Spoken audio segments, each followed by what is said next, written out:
Well, first of all, I would like to say that wherever we see suffering, wherever we see death and destruction, especially of young people, assault, sexual assault, we see Dershowitz to the rescue. The former defense attorney of Jeffrey Epstein, a man himself accused of rape. I knew we would get to that. I didn't give you permission to interrupt me. I didn't give you permission to interrupt me. I stayed quiet when you were talking. Okay, here's what I would say. I stayed quiet when you were talking. Hang on. Here's what I would say. To the merits. I didn't give you permission. Listen, Mohammed, attacking a lawyer for defending people is a stupid argument. Well, right? I'm not making an argument yet. Well, you're just using an ad. I'm not making an argument. Attack straight off the top. Has he got leverage on you? Is that no, he's a brilliant lawyer. You saw your picture with Maxwell. He's got leverage on you. He's a brilliant lawyer. Are you saying that because he's got leverage on you? I met Ghislaine Maxwell for 5 minutes at a book launch. You look very happy with her. Do you condemn Dershowitz? For what? For defending Epstein. I have defended, and being proud of defending Epstein. Some of the best, it's not for me to defend him for that. Some all of the I can best tell you is in the world. Okay, Alan, you defend yourself. No, why should he defend himself? I haven't even spoken for 20 seconds. Alan can defend himself. Well, let me speak for more than 20 seconds. I haven't even made my point yet. I helped to defend Bill Clinton. I've helped to defend some of the finest people in the world, and I've also helped to defend some of the worst. John Lennon, he defended. Is that a terrible crime? He was not proud of defending John Lennon in the same way as he announced that he was proud of defending Epstein. What's this got to do with Israel? This has got to do with the fact that this man, the credibility of this man is on the line. He defends Israel on the one hand, and on the other hand, he defends Epstein. I think the public should know this. Do you want me to play the clips? He's proud of it. Mohammed, do you want me to play the clips of you that do the rounds on social media saying some very inflammatory things? Do you want me to? Why are you not looking at me? Because I'm looking at the three of us. I'm right here. I can turn to you, and then the viewers see me and you looking at us. Look at me man to man. Fine. Look at me man to man. Look at my eyes. It's called an aesthetic thing for videos. Okay, now, the first thing I wanted to say was that this man's credibility is something which is shocking that we're even entertaining. What do you base that on? On the fact that he actually defended Epstein, and after the fact, he said he was proud of it. He was in Epstein's vicinity. He had a massage in his vicinity. This is the kind of person that we're having on the show defending Israel. That's the first thing I want to say. The second thing is, in the first interaction where me and you were talking about October the 7th, we spent about 3 or 4 minutes actually talking about sexual assault allegations, if you remember that. And actually here, what we have is Israeli soldiers like Mir from Unit 100, and that's on The Guardian, it's on Sky News, it's on all these kinds of platforms, coming out, and there's videographic evidence of him raping another man. I haven't heard condemnation from you, and I don't expect to hear it from him who defended Epstein. But this shows you the bias in the coverage for a year, where we know the ICJ have said that there's a plausible genocide. You haven't been watching my show. I think I have. No, you haven't. Have you spoken about me? You're talking complete bullshit. Okay, tell me why. Right? Tell me why. Because I did condemn what you've just talked about in a previous debate. Good. Right? Dershowitz, do you condemn it? Yes, of course. I condemn any rape of anybody and any assault on anybody who's in captivity. And you also condemn the right of rape protest that took place in Israel. And you acknowledge that there's a problem in Israel with this. If any rapes took place, they will be investigated. They will be fully investigated. They will be court-martialed. Do you acknowledge that there's a problem in Israeli society? And if anybody is convicted of that, they deserve their punishment. Do you acknowledge that there's a problem in What about the problem with Hamas? Raping women. I have no compunction. On October the 7th. I have no compunction condemning Hamas for anything that they've done. You've said that. You've asked me before, and I've told you before. I have no moral scruple. Neither do the majority of the Muslim world. I tell you now, anything that Hamas has done, we have condemned in the first instance. But we're not seeing the same level of coverage with Hamas as we are seeing with these people that are shoving rods off people's ass and raping people on videographic evidence. And you have 3,000 people, you talk about the hostages, you've got 3,000 people in essentially captivity, according to Human Rights Watch and B'Tselem, who are prisoners of war of Israel. And we are spending a fraction of the time speaking about them as compared to speaking about the hostages. This shows you the inherent bias. There's no comparison. There's no comparison between innocent hostages who did nothing wrong and people who are being charged with criminal offenses. They're not charged with criminal offenses. That's why you're meant to know better. You're meant to know better than that. But they are charged with security criminal offenses. But you They're not charged with criminal offenses. Compare. They are arrested without charge.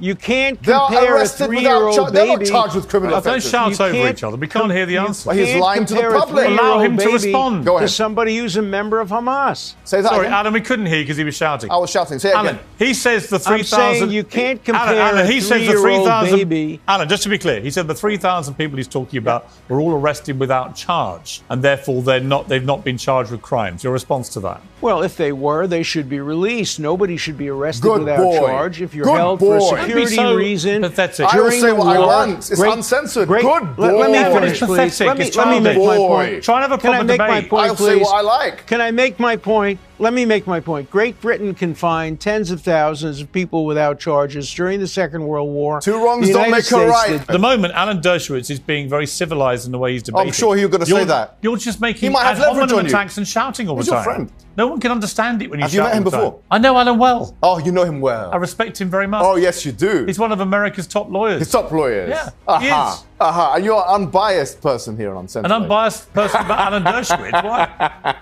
Does he have leverage on you, Piers Morgan? There's no leverage on me, no. You've got a picture with Maxwell. Yes, with Ghislaine Maxwell. Did you go to the island? No, I've never been to the island. I've never met Jeffrey Epstein. Be honest. I never spent more than 5 minutes with Ghislaine Maxwell. I've answered you. So what part of that wants to... Do you condemn him being on the island? He's your good friend. You can ask Dershowitz about Jeffrey Epstein. You had a massage. He represented him. He said he didn't take his shorts off. Do you know what? None of this has got anything to do with Israel. He said he didn't take his shorts off when he was getting a massage. Please, Mohammed. Why is this uncomfortable? It's nothing to do with the debate. He didn't take his shorts off, but he's got his pants down now, hasn't he? Can you stop it? Why? What's the point? Why? He's defended one of the most obnoxious people in the last 100 years. Why should I stop it? Actually, what is going on right now in the Middle East is incredibly important. Yes, and you have this man who's... You are trivializing that. Well, if you didn't want to do a debate, don't agree to do it. Who said I'm not going to do a debate? I'm saying this person who's defending Israel... Stupid ad hominem attacks is pathetic. Oh, okay. All right. He's your good friend. You want to defend him so much. What are you talking about? You're defending him.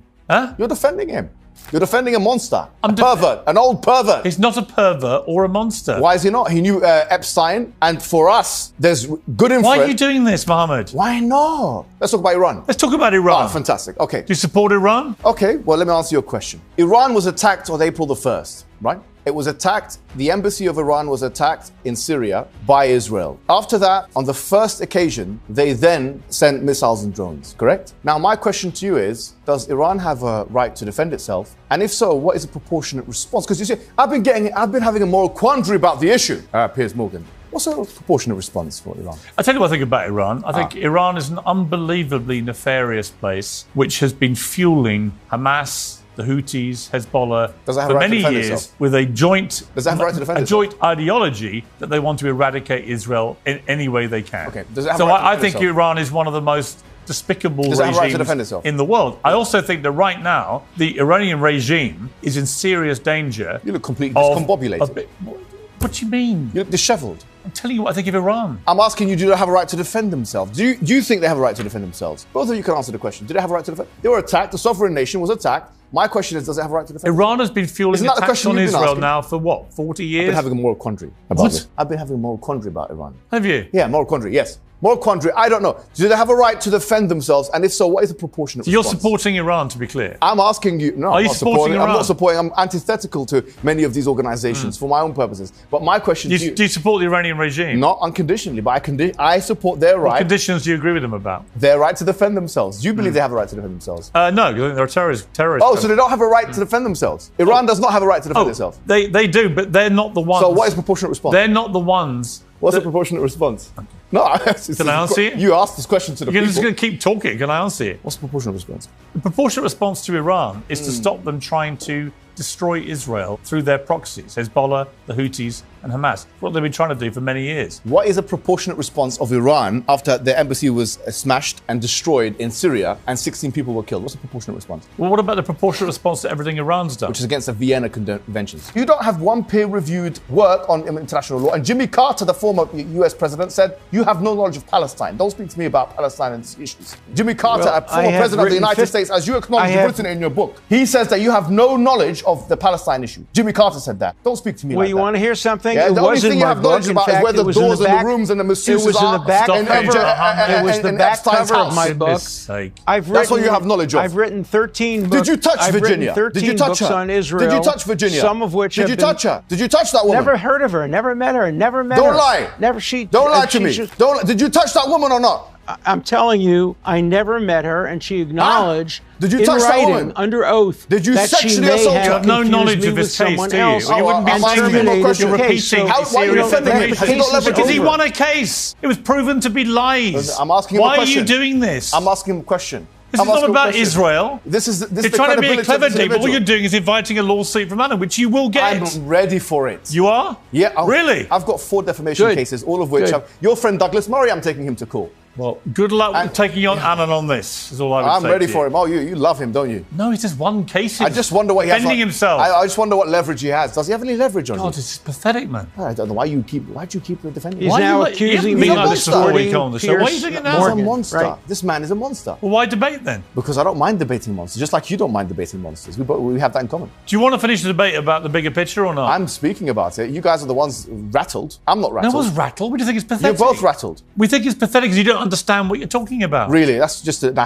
assertion, really, isn't it? No, you're just trying to get your clicks on X, and that's fine. Oh, isn't that what you do? Is there anything wrong with that? No, you know what? Try and debate the issue. You always brag about it, my friend. Try and debate the issue. You brag about it myself. We've got 1 million views, 2 million views. You talk about it all the time. Mohammed, do you think Hezbollah are terrorists or freedom fighters? I have an antithetical view to Hezbollah, and that's been well documented in the record. However, what's your view? I don't know. Well, I tell you one thing. I'm not going to be baited into a sectarian debate here. Asking you if you comment about Hezbollah. Sure, I have an antithetical view to Hezbollah. However, on this case, what I mean by that is that I don't necessarily support them in any way, shape, or form. Right. How do you categorize them? I categorize Hezbollah in their response to Israel as justified in that response. And in the response for Assad in Syria clearly against fellow Arabs? Yeah, well, you and I both know that I have an antithetical view. I don't think that they were on the right side of history then. I do think they were acting in So they were terrorists then?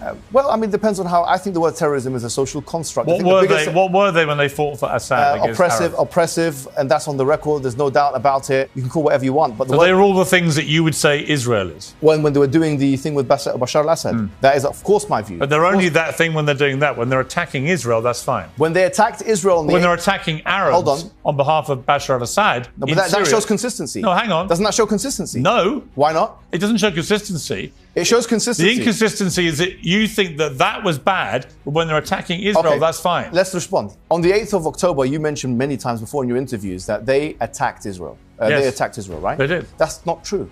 They attacked the Sheba Farms, which is occupied territory. Which Israel has claimed as its own since 1967. Wait a minute. It's occupied territory. Which Israel has claimed as its own since 1967. This shows your lack of knowledge on the matter. It does. What part of what I just said is not true? They've claimed it as their own since 1967. Wait, hold on. This is occupied territory, according to the UN, according to the US. It's occupied territory. I just said Israel have claimed it as its So own. what? They can claim. I can claim what I want. ISIS have made many claims. So given Israel... whatever Israel claims is true. Is that what we are meant to believe here? Hezbollah has fired beyond the Sheba Farms. Now, let me explain. Hezbollah the Sheba Farms Israeli cities. Hold on. Israel has Dershowitz, I haven't finished yet.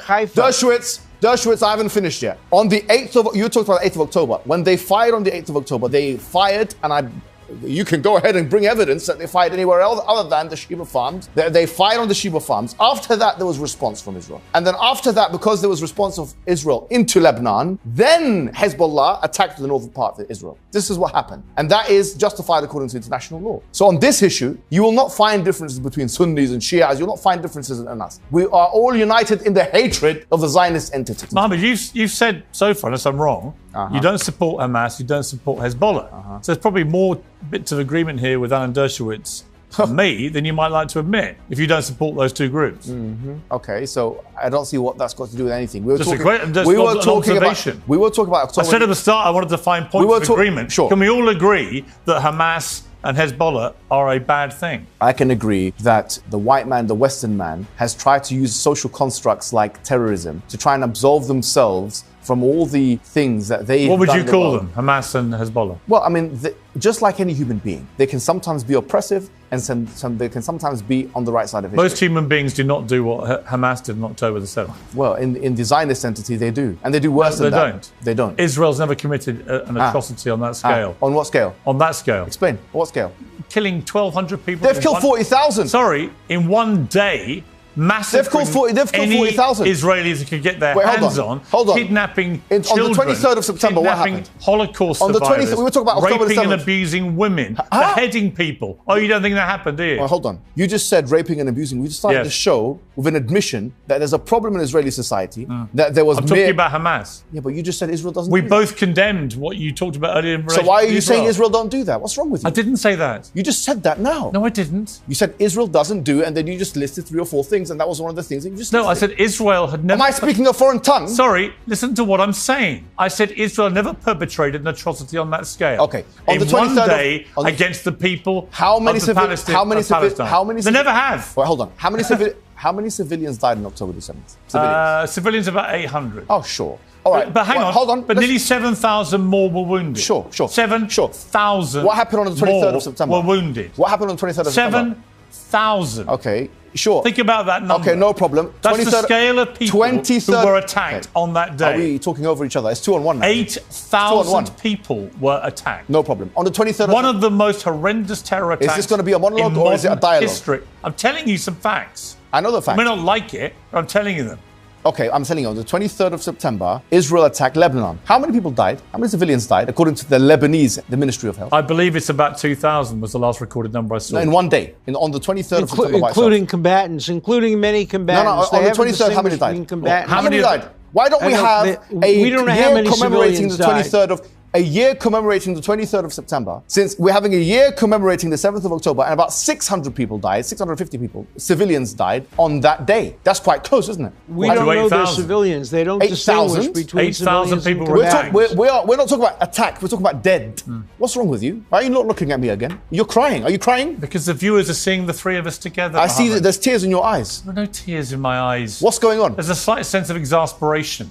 Sure, there should be, because you are employing... What do you think I am? I think you said it yourself with your interview with Mehdi Hassan. I think you're just biased. You talked about tribes. Who am I biased against? You're biased against anything anti-Western, clearly. You said... What a ridiculous statement. Because you said it yourself. You said the reason why you have such and such a view with Russia and Do you think Ukraine... I was biased when I led the media campaign against the Iraq war? No, I think you were... Was I biased against brown people then? You were good then. Was I? I was good then because you agreed with me. Sure, because you're on the side of truth. Just like I could say Hezbollah was not on the side of truth in 2013, but they're on the side of truth today. I can say this, and even though they're Muslims just like me, just like I can say that Hamas is wrong for doing such and such a thing, but they're right on such and such a thing. I can say all these things. You should be able to do the same thing. What have Hamas been right about? Resisting, because they're occupied territory. Does Palestine have a right to defend itself? Does Hamas have a right to defend itself exclusively against military targets? Everybody has the right to defend themselves. So Hamas can do that against military targets? What they did not tell themselves is not self-defense. It was a terror attack. Hold on. I'm not saying Al-Qaeda. I'm not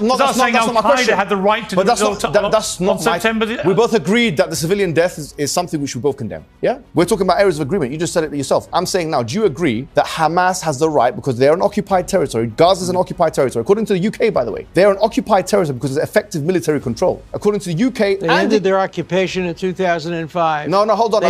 You're meant to be intelligent. You're meant to know this fact. According to the UK government, according to the US government, and you can check it up online, and according to the UN, all three organizations, Gaza is an occupied territory. Alan, let me ask you this. One of the many problems I have with what Israel's been doing in terms of the scale of what it's been doing, but also what has been going on the West Bank with the increased settlements, very aggressive expansion of settlements, I think is completely outrageous. I agree. But once again, you said before... Can we all agree on that? Yeah, we can.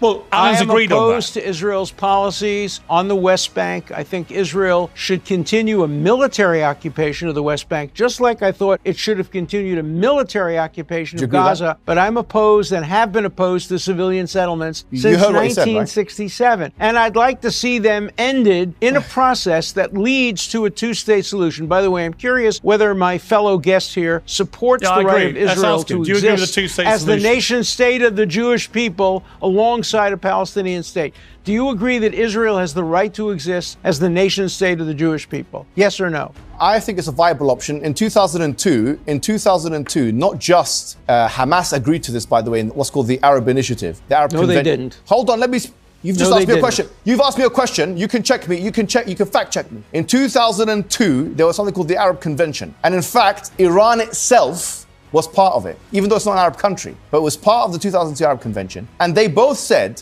so long as Israel does not occupy Gaza, it does not occupy the Golan Heights, and it does not occupy the West Bank, which you just advocated for, then there can be a two-state solution. Even Hamas, Hezbollah mentioned the same thing. I am a strong supporter of a two-state solution in which Israel can live in peace. That's all Israel has ever wanted since 1948, when it was attacked in a genocidal war. 1967, 1973. All Israel wants to do is live in peace. And if Israel can live in peace with with a Palestinian neighbor that's peaceful, that would be my dream. What is wrong with that? What is wrong with that as an ambition? Well, he said all Israel wants to do is live in peace. And I think what Israel wants to do is have pieces of other people's land. And as he's just agreed a second ago, and you didn't even challenge him on it, which I find quite incredulous actually, is that he said, I think that the West Bank should be military occupying Israel should be military occupying the West Bank. He says that. Absolutely. Now, occupation. Of course, as long as there's belligerency, there should be an occupation. Why are you interrupting me? I've let you speak for a very long time. I've let you speak for a very long time. Now you're interrupting me. I didn't give you permission to interrupt me. I didn't give you permission to interrupt me in this manner. What I'm saying to you is, according to international law, there cannot be occupation of one sovereign nation over another. It doesn't seem like you care about international law. What do you mean? Wrong. No, you're just wrong. Okay, just be quiet for a second. United States occupied Japan. The United States occupied Germany. Great Britain occupied Germany. You can have a military occupation as long as there is belligerency that continues. Your former friend Epstein, and be quiet for a second. Pretend I'm Epstein, your former friend, and be quiet and listen to what I have to say. Yeah? Whether the United States of America did it or not is not an indication of the legality of something. Occupation is by military occupation is legal while belligerency continues. Okay. That's the law. Are you going to be quiet? Are you going to be quiet? I've let you speak for about 3 or 4 minutes uninterrupted. He asked you 2 questions and I've stayed quiet. Are you okay? I'm saying that military occupation of one sovereign nation over another is not something that international law accepts because it contravenes the sovereignty. False. You're false. So give me the evidence to the contrary. I'm waiting for you. It's clear that every country that has had a war has occupied the losing country until belligerency is over.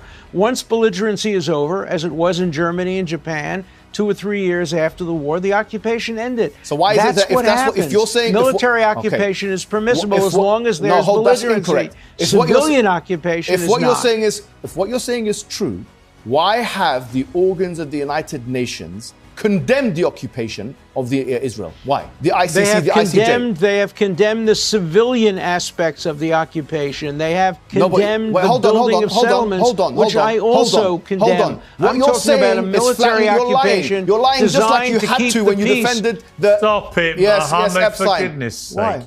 It's pathetic. Why? Why is it pathetic? Attacking lawyers for defending people is so pathetic. Being proud of it, yeah. Of all the ad hominem attacks you could use, it is the least effective. What do you think of Epstein? And the most embarrassing. You're defending him too much today. I think Epstein was a disgusting human being. So he's proud of defending him. Do you condemn him for that? I just don't care. I'm talking about Israel. Oh, you don't care now, but why is it disgusting? I'm talking about Israel and the Middle East. Okay, so let's go back to the point. He was just advocating occupying the West Bank, Israel occupying the West Bank. We got to the point where he was saying that's acceptable. I'm saying that if that's acceptable from an international law perspective, then you would expect the ICC and the ICJ and these organs of the United Nations to agree with him on that assessment. They have not agreed with him on that assessment. No, even the United Kingdom doesn't agree with him on that assessment. The national position on the occupation of Gaza and the West Bank is that it's illegal. It's effective military control. So you don't know what you are talking about. And you were talking about the pager attack and you said about it that it was an act of military brilliance. I'm sure if it happened here in Sainsbury's and a little white boy was killed, you wouldn't say that, would you?